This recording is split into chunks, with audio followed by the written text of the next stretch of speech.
Welcome to another edition of Running Rampant on BronxNet in association with Fordham Athletics and presented by United Healthcare.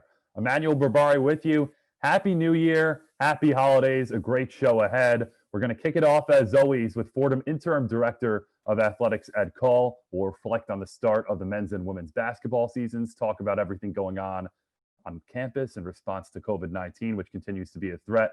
Ed joins us as always. Then we recap the first couple of conference games of the women's basketball schedule with WFUV's Jackson Heil. He sits down with head coach Stephanie Gately. Then a men's basketball recap, 2 14-day pauses within a month and a half, then a difficult start to conference play. We'll run the tape and go through everything that's transpired with the men's basketball program. With the start of basketball season, though, has come a unique situation where no fans are in a lot of arenas around the country. With Fordham, it's been a virtual game day experience, spearheaded this season by Assistant Athletic Director of Marketing and Ticketing, Nick LaMarca. He's poured in a lot of work to it, and he'll explain what's going on and how fans can continue to stay involved and engaged throughout the basketball season. And we wrap up with another Ramley bonding segment. WFUV Sports has been courtside for some of the great men's basketball moments throughout program history. Chris Carino from 1991, Vince Hartnett from 1971. They're going to come on and reflect on their Rose Hill experiences. But first, and as always, we kick off the show with Interim Director of Athletics, Ed Kull. Welcome to another AD update inside the Rose Hill Gym, alongside Fordham Interim Director of Athletics, Ed Kull. Emmanuel Berbari with you. Ed, Happy New Year. Happy New Year, Manny, and a belated happy birthday to you as well. We did not forget that. The holidays took over some of your birthday celebration, but hopefully you enjoyed it. Appreciate it, Ed. Let's start with the obvious. Hoop season underway, and the men's basketball team falls to GW 71-47. Head coach Jeff Neubauer talked a lot about how the team faced some challenges booting up, getting ready to start the season. What's your reaction to the men's performance? You know, obviously exciting to have our men's basketball team back in play. Excited to kick off the Atlantic 10 season against GW this past week. Obviously difficult month for the men's basketball program in terms of dealing with COVID, dealing with 2 trips of quarantine, an extended amount of positives for our young men and our staff. As you know, Manny, the first 3 games were canceled against us by opponents who had positives. The last 4 non-conference games were canceled by us due to positives. So a ton of learnings, a ton of challenges, a ton of adversity for our young men having to go through quarantine or obviously recover. As you know, we've talked about it all semester long. The last really 9 months of our conversations have been on the health and safety of our student athletes. And that's what we did this entire month of December, since really Thanksgiving and the start of basketball season. So unfortunate to not have the non-conference games for our men, but happy that we're moving towards getting up to 100%, back to full steam. A little bit of rust in game 1, of course, and obviously a little bit of more build-up in terms of getting our men back to physical peak. But we're optimistic about the future, and hopefully now the worst is behind us, fingers crossed, in terms of COVID, and an opportunity for our men to really focus now on the conference season, and for our staff to really be able to now focus more about preparing for games and less about some of the COVID challenges that we've had to deal with. As for the women's team, a home swing against George Mason, George Washington, a big dominant effort against George Mason. Today, we're speaking on New Year's Day. How close was that to the vintage women's team you expect to see? Yeah, the perfect way to start 2021 off on the right foot by our women's basketball team. Tremendous out of the gate start, up 21 early in terms of hitting shots. They're healthy. They looked real refreshed, coming off a little bit of a break in the holidays, which was huge for them, I think. A great end to their non-conference season, taking care of business against Albany. I just think, as you know, with Coach Gately and that program, the more they play, the more comfortable they are. You're seeing a lot of chemistry, seeing a lot of depth in the rotation, a lot of freshmen getting some solid minutes, which I think is so important for us. And I like where we are heading into conference play and heading into Sunday versus George Washington on national TV as well. We referenced it before in terms of the men's team. COVID-19 continues to be a big threat around the world, on campus here at Fordham.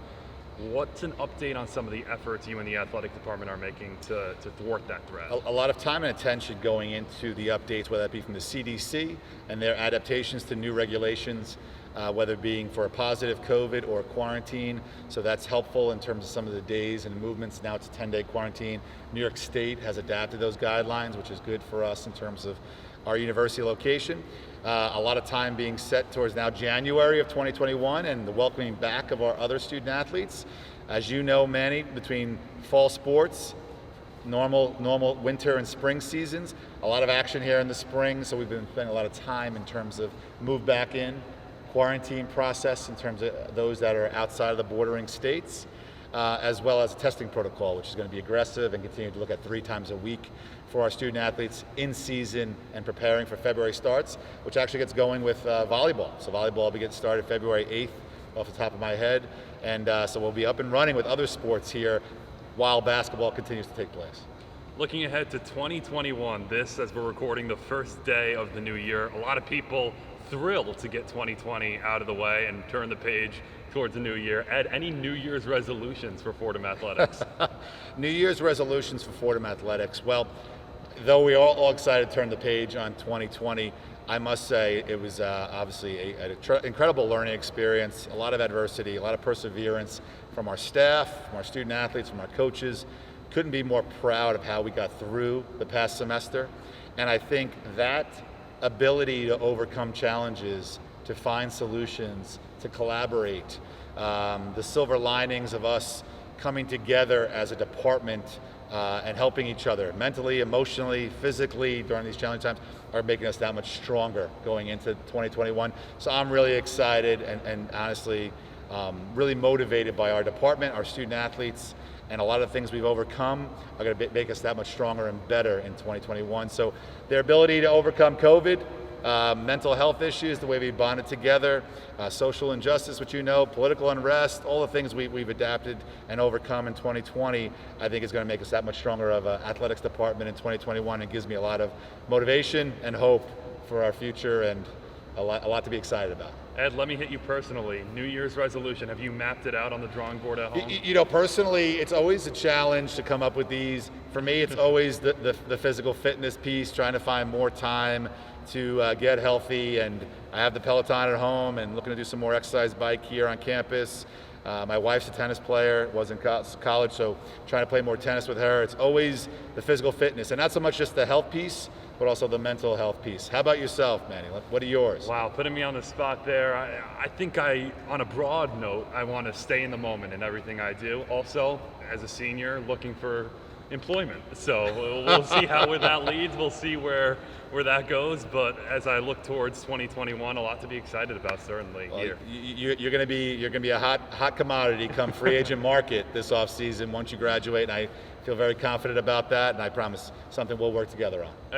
This won't look good, but maybe a one-year flyer. Maybe not the 5-6 year deal, but the one-year flyer here. Ed, always appreciate it. Happy New Year, and best to you and your family. Manny, you're the best. Happy New Year as well.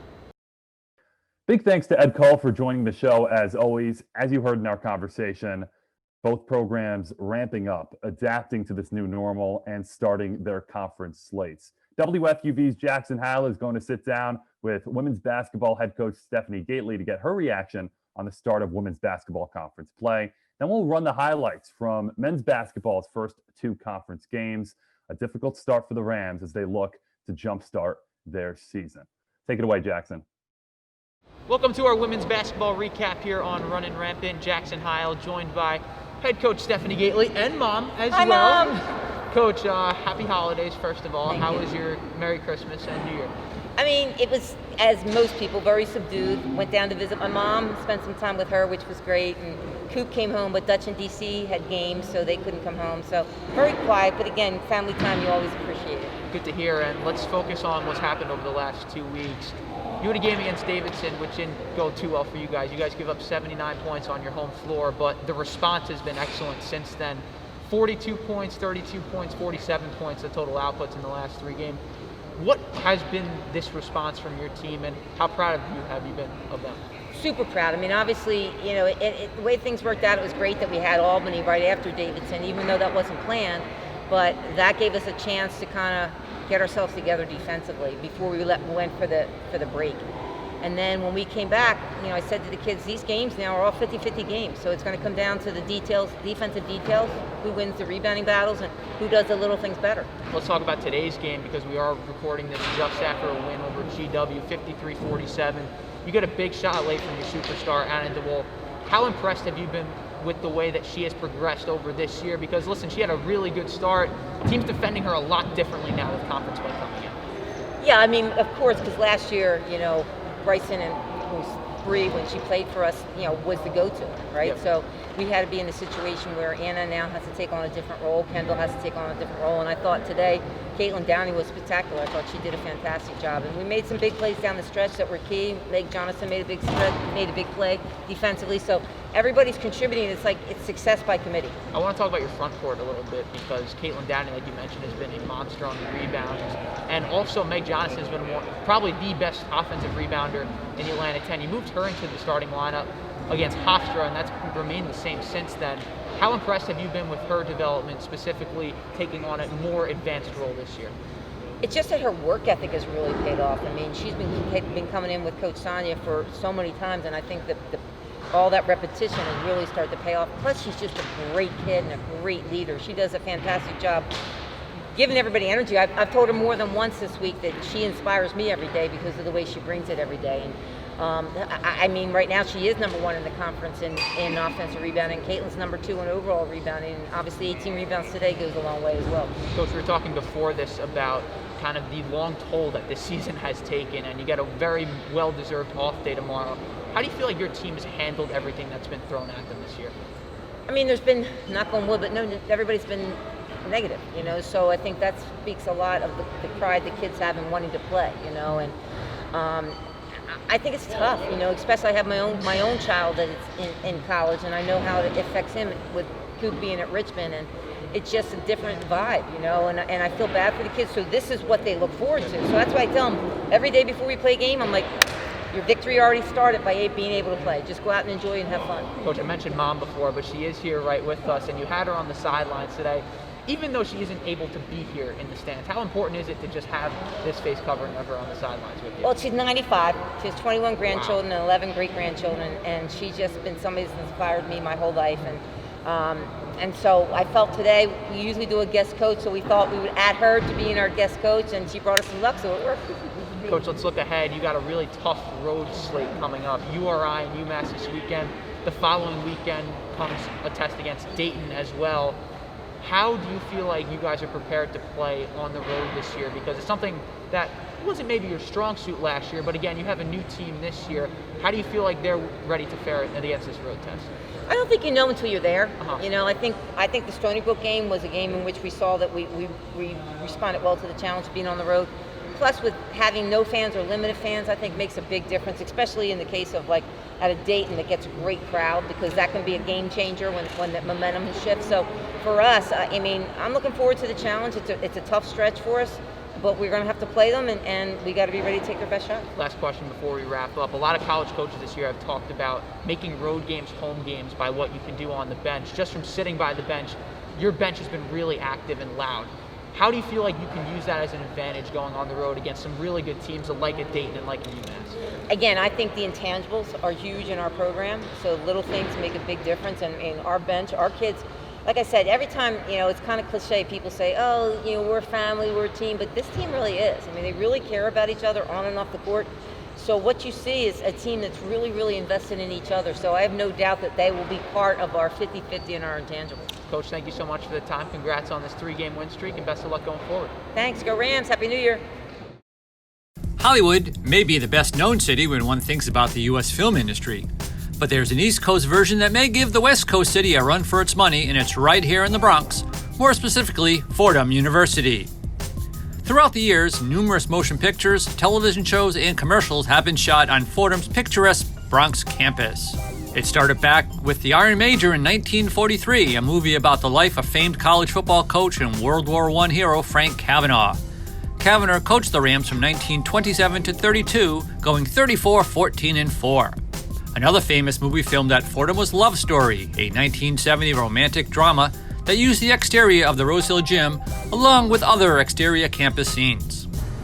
In 1973, The Exorcist was filmed in Hughes Hall, now the Gabelli School of Business, where it's rumored that students still report seeing a small boy aimlessly wandering the halls. The following year, The Gambler, starring James Caan, used Fordham in the Bronx community as a backdrop, as did Paul Newman in The Verdict a few years later. More recently, films that use Fordham include 2001's Beautiful Mind, starring Russell Crowe, and 2004's Kinsey, starring Liam Neeson, which both used classrooms in Keating Hall. 2009 Solitary Man starred Michael Douglas, who walked the campus for the film. Douglas would return to Fordham the following year for Wall Street 2, Money Never Sleeps, which used both a Keating Hall lecture hall and the Keating Hall steps. In 2011, the Fordham campus was used for Adjustment Bureau, starring Matt Damon as a Fordham graduate who is running for public office, and used Edwards Parade for a rally. Full-length films aren't the only ones using campus. Many television shows have been recorded on campus, including Gotham, which used the Rose Hill Gym as a church, Madam Secretary, which used numerous campus backdrops, and Evil, an American supernatural drama television series. Musically, the campus has seen such acts as Fat Joe, who recorded his video for What's Love in the Lombardi Center and Rose Hill Gym, and U2 performing on the steps of Edwards Parade in 2019 as part of a Good Morning America broadcast. So if you want to see where the movies are made, stop by Fordham's Rose Hill campus, or as we call it, the Hollywood of the Bronx. So, first of all, there are two sides to every coin, and I'm going to share with you exactly what I shared with the team in the locker room after the game. So there's heads, and that side of the coin is I'm really proud of our team for their decision to play today. And I told them that. Like, no one is going to stand here on our coaching staff and criticize our guys for what they've been through and then playing. So we're proud of them for their choice, okay? The tail side is, as a team, as a coaching staff, as a program, we're not going to settle for what that was today. This is where we are, and we have to make some major strides tomorrow, literally tomorrow, because there are no excuses in competition. In sports, it's about competing and finding a way to win. And so we've got to make some major adjustments. We've got to make some major improvements, and that has to begin tomorrow. Coach, you mentioned how adjustments have to be made in that first half, struggles with efficiency, of course, offensively. Do you think that was more of rust from the team not having played, or just a lack of execution? Two different parts of it. The first part is we got some awesome shots. I mean, we got the ball right at the rim a dozen times in the first half and maybe came away with 2 points. We also got some good threes. However, there were some possessions that were just way too quick. We really didn't understand basketball very well today, okay, as far as shot selection and finding a good one. So, that certainly falls on the coach, and we've got to find better shots. But then the other part of it is we found some great ones and didn't convert. And Coach Jalen Cobb struggles from the field today. How do you assess his performance? Yeah, so obviously that's not, the Jalen we need. And what I think of right away is his first 2 plays of the game were just beautiful. He got in the lane and made a good pass to the corner, and we missed a wide open 3. And then second pass, he threw it right to the rim, and Tyrone missed a layup. So, it's easy to criticize Jalen by looking at the numbers. He also made some really good decisions that were not converted. Thanks. Coach, could you talk about what you saw out of your 2 freshmen that played today? Yeah, I did think that Yame made a really good decision in the second half. He had a shot fake drive, and he got in the lane and made a really good pass to Onyi. So I was really proud of that one. Yame defensively, he's got to learn. But again, the guy hasn't been able to practice and he hasn't been able to play. So it's hard to learn. So, well, guess what? He needs to learn tomorrow.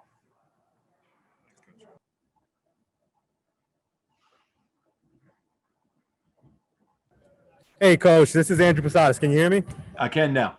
Hey, Coach. I wanted to talk about Joel. Obviously, he had a double-double and added 4 blocks to his stat as well. What have you seen in his growth? Obviously, we saw at the end of last year, he really came into his own, and now it looks like he's taking that positive momentum and carrying it into this season. What have you seen from Joel so far since you guys started practicing? Yeah, so Joel is certainly one of our brighter spots. And I'm not just talking about today. I'm talking about his improvement has been massive. And so he is certainly one of the cornerstones that we are building around. I think he will tell you that he can play a lot better, meaning he had a lot of great opportunities around the rim. He finished some of them, but he's going to be a lot better. Yeah, and Coach, just 6 assists today. Obviously, you lose 2 guys in Portley and Ghazi, 2 capable playmakers. Now, where do you go to? Obviously, Jalen and Josh are great passers themselves. How do you get them more aggressive in making plays for others and making sure that this offense doesn't get stagnant at any point during a game? Yeah, so there are 3 parts to it. Number one, we shot it so quickly sometimes there was no time for an assist. Number 2, it's kind of how GW guards. So their scheme in a lot of situations, they don't help off of shooters in certain spots. And so it does create one-on-one, like you have to play one-on-one and score. And the third part is, even when we did make good decisions, we did not convert. So, I'll tell you this, Jalen has improved drastically as a decision maker. And maybe it all didn't show up today, but I like what he's been doing in practice. Josh, took advantage of the one-on-one situations that he was able to create where they don't allow passes. But we have to improve there. Thank you, Coach. Thanks. Thank you, Coach. All right. Thank you, guys.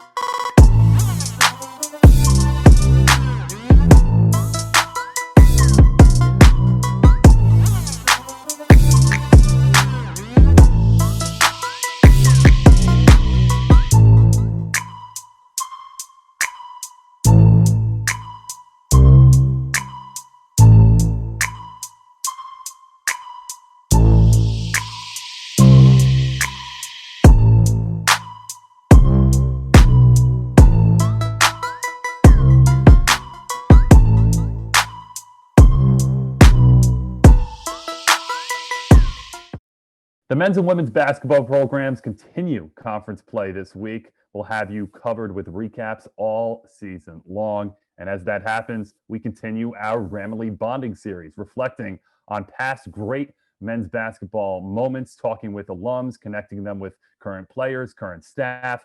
This time, it's a WFUV Sports Edition.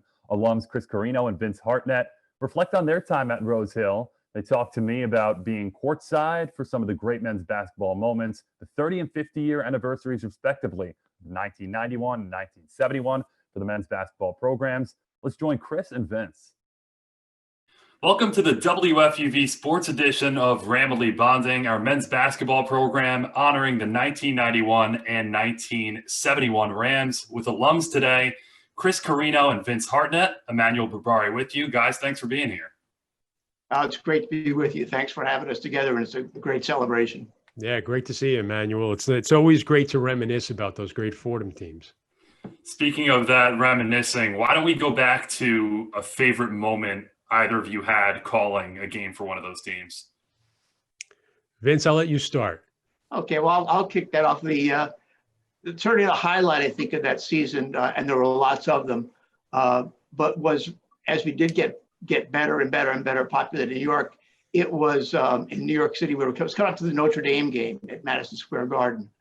And it was so popular that one of the local commercial radio stations in New York City, sports station, maybe it was 660, had announced that they had also going to be broadcasting the game. So that's when our WFUV team was going head to head with the professional broadcasters. And we just, this again, from a broadcasting standpoint, a highlight, knowing that you had to be totally on your game because people are going to be switching back and forth from the dial, and you wanted to make sure you kept your audience. Emmanuel and Vince, I think the better the team, the more you could have heartbreak in a season. I think the 90-91 team, it was my junior year, and what I remember about that team was no Fordham team had gone to the NCAA tournament since that 71 team.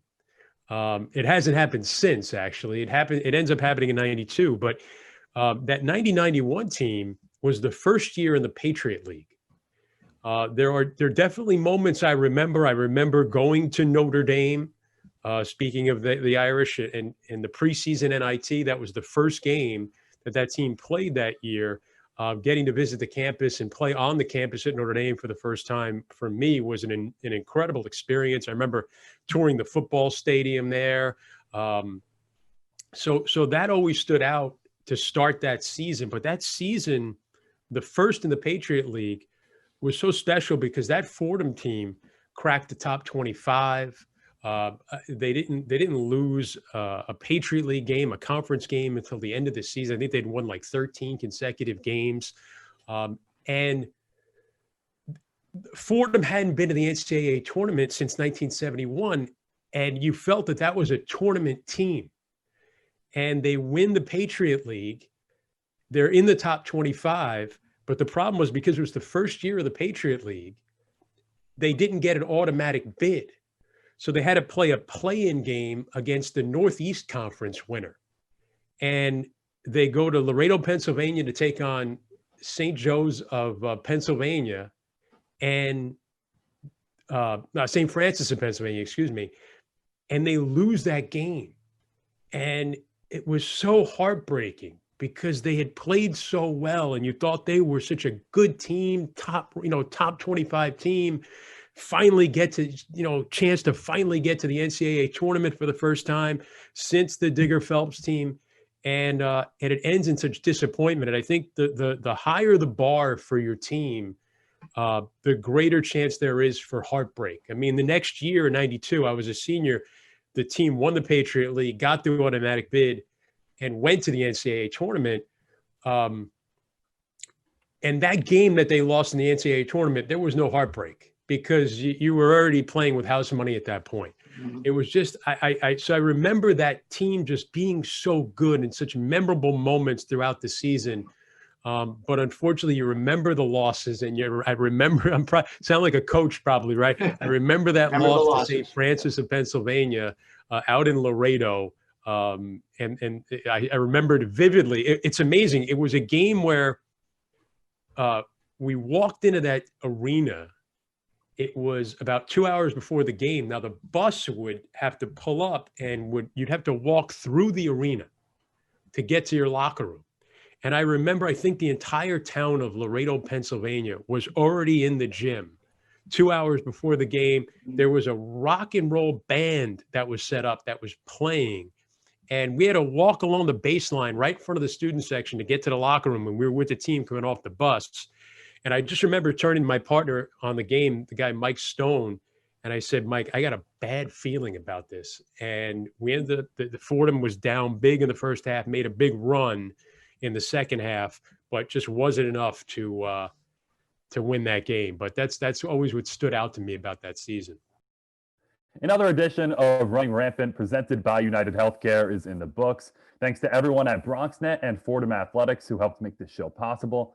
We'd also like to thank our guests today: women's basketball head coach Stephanie Gately, men's basketball head coach Jeff Neubauer, assistant athletic director of marketing and ticketing Nick Lamarca, and WFUV sports alums Chris Carino and Vince Hartnett. Until next time, Emmanuel Barbari saying Happy New Year, and we hope you can join us again in 2 weeks.